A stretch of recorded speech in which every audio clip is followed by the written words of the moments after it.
So right now we've had pioneers go into the areas of the Pacific. Did they reach all areas of the Pacific, or was it just in a central area? It's pretty certain that there are Baha'i communities spread throughout the Pacific Islands. There's a great diversity in receptivity, so that we have very large communities in Papua New Guinea, Kiribati and other places. And certainly the Baha'i teachings are well known in the Pacific. Everybody from Tonga will know the Baha'i Faith, or from Vanuatu everybody's heard about the Baha'i Faith, so it's understood to that extent. There are smaller communities and there are larger communities, but we could say that through the North Pacific, the Western Pacific, the Eastern Pacific, that the Baha'i Faith has become established. In every community in the Pacific, there will be a local Baha'i community and centre, and certainly in all of the major cities and towns in the Pacific, these centres are known. I'm thinking, for example, even in Honiara, that the Baha'i Centre is the name of a bus stop. It's actually got the name of the bus stop is Baha'i Centre, so it's very well known.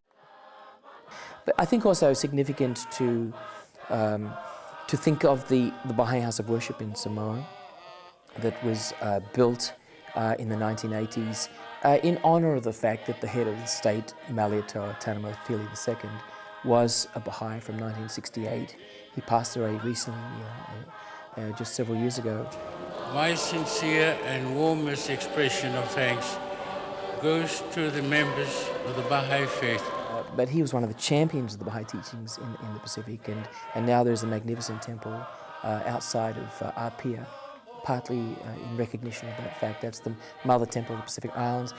Baha'is meet either in their homes, in their villages, or in centres, and those who visit the towns of the Pacific will often know where the Baha'i Centre is.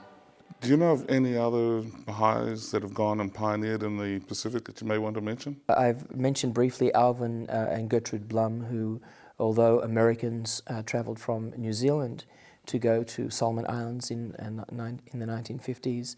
People who are watching this program from Samoa will know of Lillian Alai'i and Suhail Alai'i, who went to Samoa. They lived in American Samoa. They also lived in Samoa. And Lillian has recently returned to Australia after some 50 years or more in Samoa. And one day the bank manager sent one of the staff up to ask me to stop washing the floor as the water was getting on the banknotes. You know, when you place yourself in God's hands, you're always protected and assisted. Vai Hunker, who was a Queenslander who went to New Guinea and stayed. I say New Guinea because at the time it was not Papua New Guinea, she went to the New Guinea part to Manus Island, in fact.